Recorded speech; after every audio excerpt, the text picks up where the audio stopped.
Good morning. Good afternoon. Sorry. Not morning. It's afternoon. I'm tag some folks. And this is going to be short and sweet.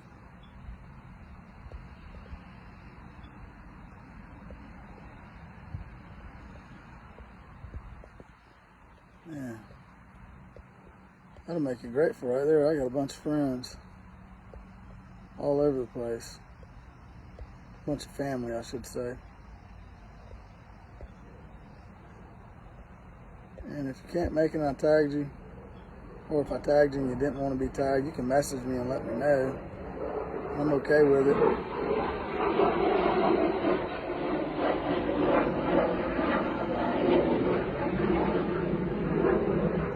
It is a beautiful day here. It's a little humid. I've been feeling like it's going to rain, but we'll see because the clouds are starting to dissipate, which has deeper meaning. The clouds are starting to dissipate. The clouds are dissipating, transmuting, transitioning from one condition into another. And boom, here we go. What's up, Mark? Nicolette. How are you guys doing? Hope well. Everything is well. And I just wanted to come on real quick. Last couple of days, actually, been wanting to come on. And I post up most of the things I talk about because it has to do with my own walk and my own experience and the things that are working for me, I should say. And the things that help me to perceive things as they truly are and to be present and to be aware. And that's why I like Ho'oponopono so much, because it just doesn't give me a whole lot of wiggle room to blame anything outside of myself, first off. And I'm not even blaming myself. I'm taking responsibility. And I see Jesus doing that. I see Jesus as, I think everybody talks about, well, Jesus took on the sin of the world. Well, I see it as a representation of us taking responsibility for everything, everyone, everything within our reality, everything we experience. So, I can no longer say, well, man, this person out there did this to me or did that, or even I can no longer talk about certain things like religion or the government or in a negative way, because ultimately all of my problems, everything everything I'm experiencing is actually a program within me that has been projected onto the canvas of reality. And I say within me because we are connected as one. There's only one life. So I can truly say that all of my problems are memories stored in my subconscious mind that are replaying as problems. And the only thing that is out there right now are my thoughts about what is out there. So everything now becomes within me. And that's where the power is, because as long as I'm pointing my finger and blaming, debating, arguing, worrying, obsessively thinking about, taking thought, judging, all those things, as long as I'm doing that, I'm engaging the data that's on the movie screen. I'm engaging the illusions. Good morning, Dr. K. If I haven't said good morning, good morning, or good afternoon, I'm sorry.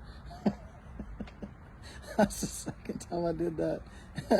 Hey, Anita. Hey, Tina. Hey, Brittany. Good to have you. Glad to have you. I already got cranky and got up into this thing. What's up? Pastor Phil. Love you, brother. So everything that's out there, everything, every single thing, everyone are my versions within myself about everything and everyone. So everything that's out there are my thoughts about what's out there. And my thoughts are not me now. My thoughts are memories.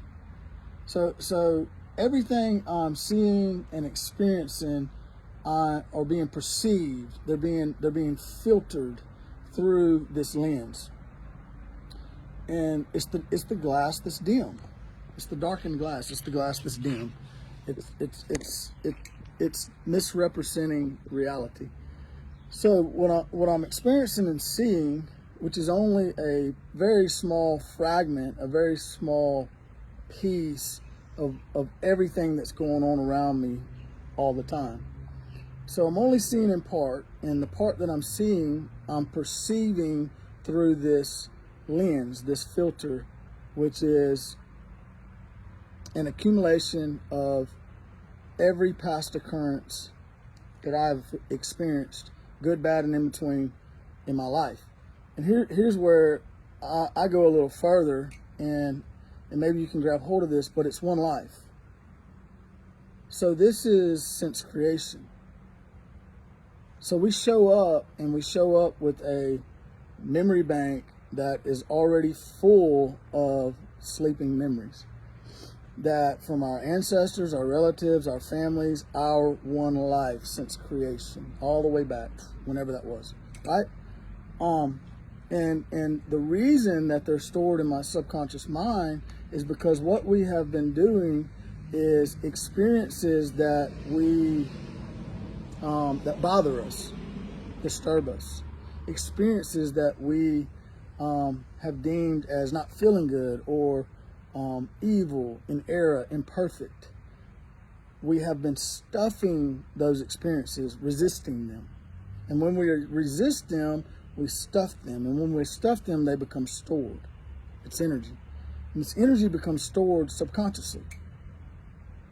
And the reason we're storing this energy, these experiences that were meant to come into us and flow through, into us and experience and flow through continuously, flow. Not no good, bad, or in between, no evil, error, or imperfection. But the reason that I'm perceiving things imperfectly is because I'm perceiving everything through this lens of memories.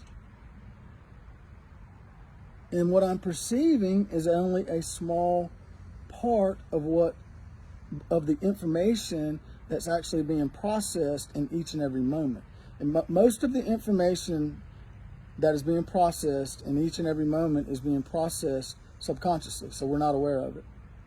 Now, what we're aware of consciously, and let's say, so our conscious mind, what I'm looking at, what I'm aware of right now in this moment is about 1%. I'm aware of, I'm processing about 1% of the data or information that's being processed in each and every moment. So 15 bits of the 15 million bits of information that's being processed, I'm only processing 15 bits of that information consciously. So subconsciously, I'm processing 15 million bits, while consciously, I'm processing and aware of only 15 bits. You get what I'm saying here? So it's the speck of sand on the entire beach of grains of sand. It's one grain of sand on the entire beach of grains of sand that I'm actually aware of. So we actually do not know. We actually do not know what we need. We actually do not really know. We think we want things, but we do not know what is perfect and right for us in each and every moment. So the divine design, it's set up for me to let go of thinking I know what's right. I can either think I know what's right, I can either think for myself and in my own might and power, or I can let go and trust divinity by my spirit, says the Lord, right? I can either trust in divinity within me with all my heart, or I can lean on my own understanding, which is a speck out of all a grain of sand out of all the grains of sand. So, in that grain of sand, what I'm saying, that grain of sand, what we're perceiving in every moment is being filtered through a lens of past occurrences. And those past occurrences have been stuffed and stored since creation. So they're innumerable.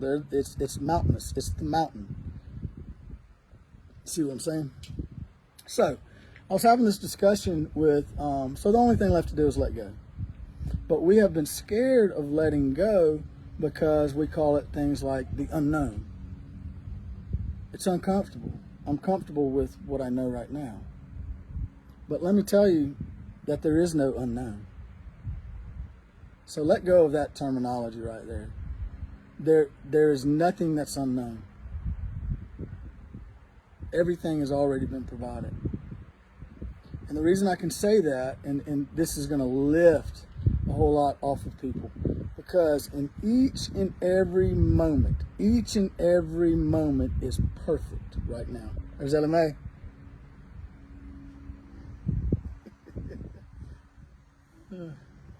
She's a mess. So in each moment is perfect.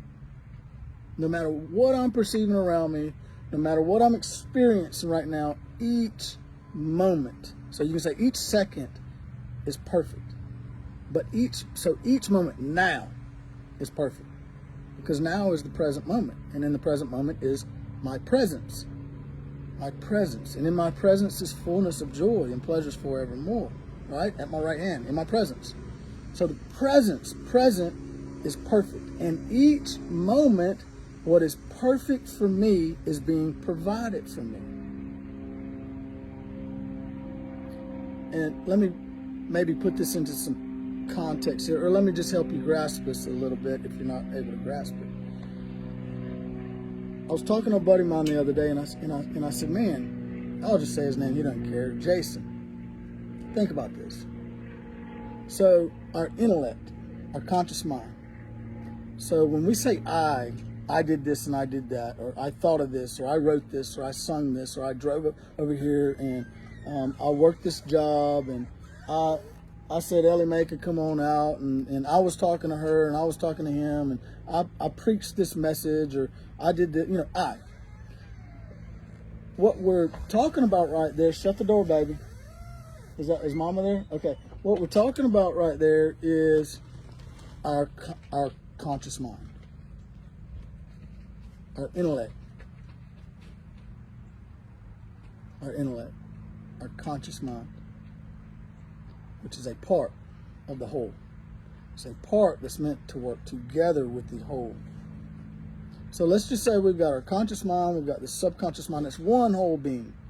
We've got our conscious mind, we've got our subconscious mind, and we've got our superconscious mind, or you could say breath, spirit, breath of inspiration. And then we've got our infinite intelligence, divinity, God, creator, all part of the whole. All part of the whole. So let's just say, okay, each molecule, each cell within my body also has a superconscious, a conscious, and a subconscious mind. Each member of this body creation has a superconscious spirit, has a conscious mind, and has a subconscious mind all together. The dirt, the trees, the birds, everything. But see, what we have been doing primarily is operating in part by the conscious mind only. We have been unaware of me and Jessica were just talking about this morning. We've been unaware of our subconscious mind, our inner child. But for the first time in creation, I am, and many of us are aware. Now, for the first time in creation, I and many of us are aware, and we are acknowledging our subconscious mind. First, we start to become aware of all these thoughts, all these beliefs, all these limiting thoughts and beliefs, and this negative talk and this kind of stuff that's been stored, these memories that have been stored in our subconscious mind. And we're going, okay, I'm aware of it because we're being triggered, right? Now I'm aware of it. I can hear it. So what can I do?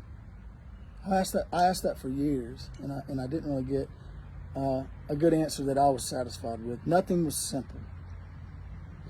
But it's very simple now. The porch board says love.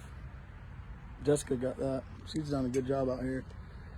And so, but for the first time in creation now, we are aware and we are acknowledging our inner child, the subconscious mind. Now, the conscious mind, consciously, does not know God. divine creator. And I'll tell you why.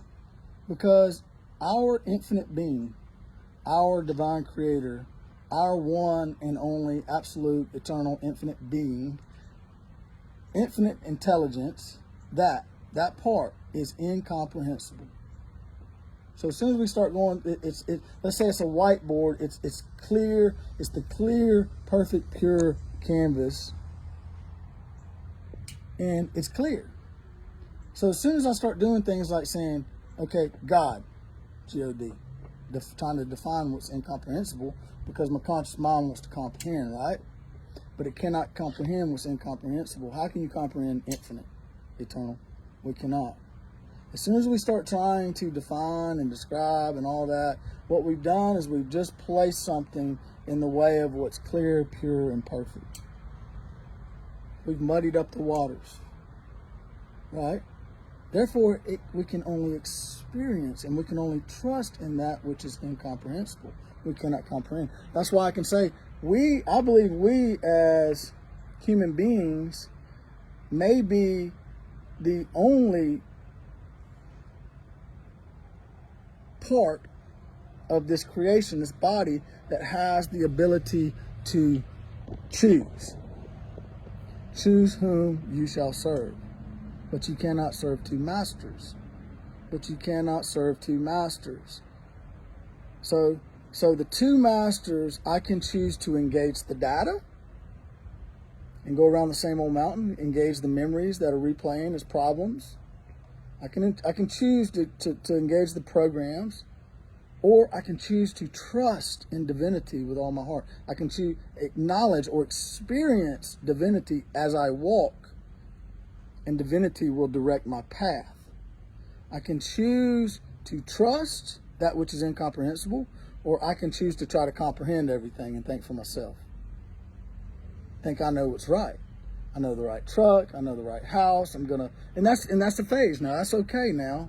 I have done that, and I can tell you there is no peace in that, because it does not stop, and because we really do not know what we need, and it's never enough.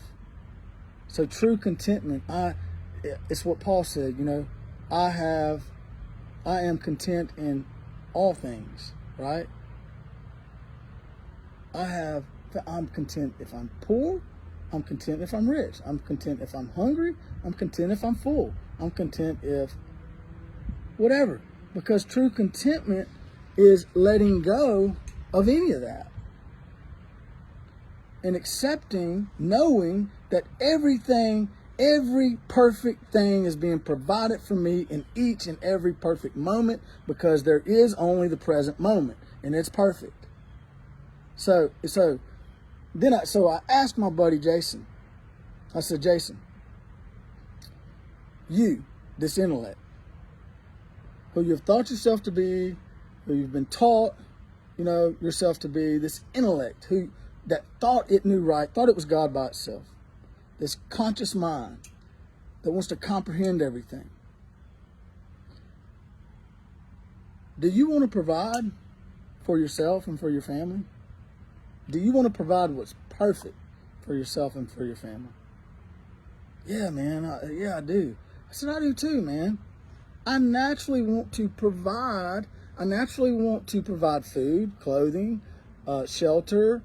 All these things that I think I need to provide.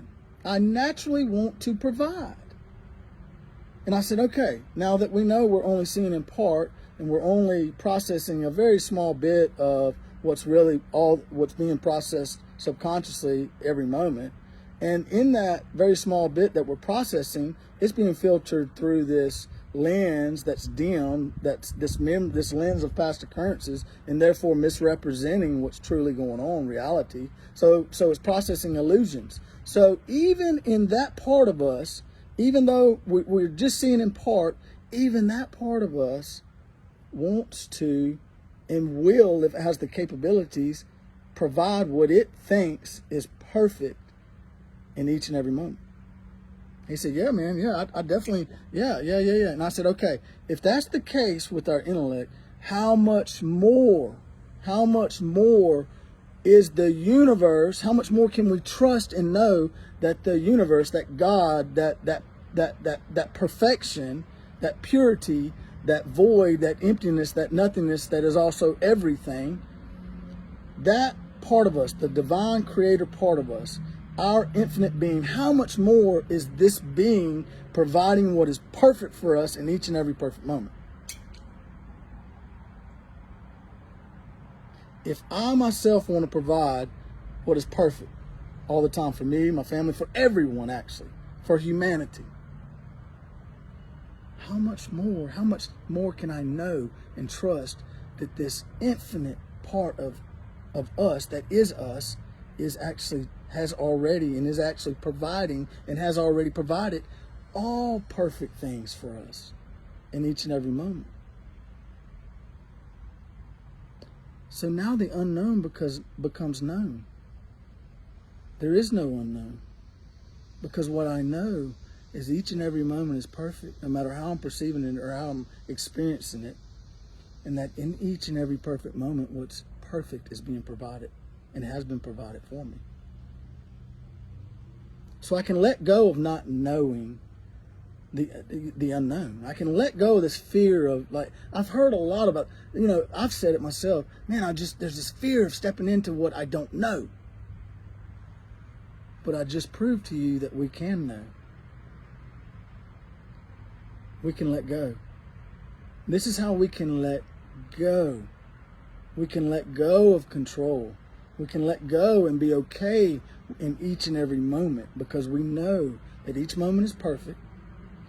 We can trust that each moment is perfect, and we can trust that our divine being has provided, and will provide everything that's perfect for us in each and every moment. So, I have a choice. But I've been given an intellect to choose. Now, I can choose to think for myself. And people say, and I used to go, well, how can you not think for yourself? Okay. I was talking to a buddy of mine who writes music and produces and things like that the other day. I said, man, have you ever written a song and you just sat down and inspiration came and you didn't even think about it? You sat down and you just wrote that song. You didn't even have to think about it. It just, you weren't comparing and trying to think and doubting, should I write it this way or that way? It just flowed. He said, yeah, I have. For me, I sit down in the mornings, and most mornings I do not have to think about what I'm writing. It just comes out.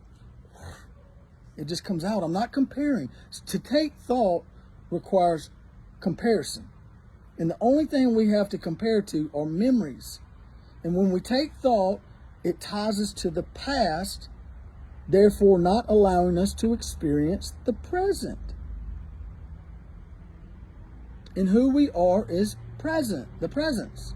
So when we're constantly thinking and obsessively thinking, we're constantly comparing to the past, doubting, worrying, walking back and forth, to and fro, double-minded. And when we do that, we're tied to the past, because the only thing there is to compare to are past occurrences. And it does not allow us to experience now. And to experience now means I experience each and every moment, I bring it in, I let it go, and it flows. There is no judgment of bad or worse or negative or this is, and because when we judge, we resist. Our beliefs are resistance. Our thought is resistance. The memories are resistance. So it's all pride that we have stuffed and stored. It's resistance. And that which we resist will persist. But thank God it does persist, because it everything in just the right time comes up, presents itself to us, gives us another opportunity to let go. And when I say let go, I mean not engage the data, simply come right back within. It's all an opportunity to experience myself within. Simply come right back within. Thank you for another opportunity to free you and me and all. To set ourselves free. Setting all free. The time is now. This is why we're here. This is why we're aware. And we can trust that in each moment, we can trust that everything's already been provided. It's all perfect. Because as much as I want to provide what is perfect for me, my family, for all of humanity, as much as I want to, this peace, this intellect, how much more has, and will our divine being, our infinite intelligence, our divine creator has provided, and will continue to provide what's perfect. And this is what we trust and know. So we can let go of engaging. And the more we do it, the easier it becomes. And we're being given little opportunities each and every day. If you have problem with traffic, getting angry at traffic, these are all opportunities to let go. Today I'm going to let go. As this traffic comes, I'm just going to let go. Thank you. Thank you, traffic. Thank you for giving me another opportunity to let go. And the little things. Disgruntled customers. It's all little opportunities for me to let go. For me to let go. And as I let go of these little opportunities, each one representing the full veil of memories, the whole entire layer, each little piece, I'll be given more to let go of. And the more I let go, the more freedom I experience in each and every moment. So as I let go, as I engage divinity versus gauging the illusions, the data, which is the very definition of mammon, the root of all evil, wickedness, distortedness, twistedness, is to engage or to give value to the illusion. That's the root. So flip it. If I want to get to the root, I stop engaging. I stop engaging. And I just let go. And then in this place, I'm trusting and I'm knowing, whatever you want to call it, that everything is simply being provided. Everything. Everything. We're cramped in this house right now. You know, I've got a total of 5 children now. Me and Jessica are married now. She has 2 children. I have 3. Ellie Mae's with us full time. My 3 we get every other week. Brooklyn we get every other weekend. And we're in a 3-bedroom, 1 bath. And I would say we're cramped, but we've got orphans, our family over in Kenya, and some of them are sleeping. I couldn't tell you how many are sleeping in a room. There's a bunch. We got 45 over there. See, all that is perception too. But I know that if, when the time is right and inspiration comes, we'll simply buy a house. The house is going to appear, the right one, and there's nothing going to be standing in the way from us making that move. Because I'm clear. Every moment, thank you. Every moment, just thank you. And within thank you, what I'm saying is, when these problems appear, traffic, the anger tries to bubble up, resistance, disgruntled customers, my truck breaks down, been in the shop for a month now, I'm in a rental car. I'm simply saying, thank you for another opportunity for me to free you and me, free and all. Thank you. I'm not engaging. Thank you. Thank you. I want to call and argue with the dealership. I want to call and argue with the mechanic. I want to call and argue with the damn rental company. I want to worry about it, but each time it comes up, thank you. That version. I'm having a problem with the person, with a customer. Each time that version comes up within here, I say, I'm sorry for whatever I've done to offend you. Please forgive me. I love you. That version. Every time. Not engaging, not debating, not arguing. I'm sorry for whatever I've done to offend you. If I have offended you in any way, I'm sorry. Please forgive me. I love you. In here. Boom. And all of a sudden the miraculous happens and it goes away. Or it gets, it gets reconciled some way. Or they give me the finger and they walk off. Whatever. But I have peace. So anyway, I hope that helps. We can let go. There is no unknown. There is no unknown. There is only now. And right now, everything is perfect. And everything that's being provided is perfect right now. That part of us, divinity, knows exactly what we need in each and every moment. I promise you. I love you. Y'all have a good one.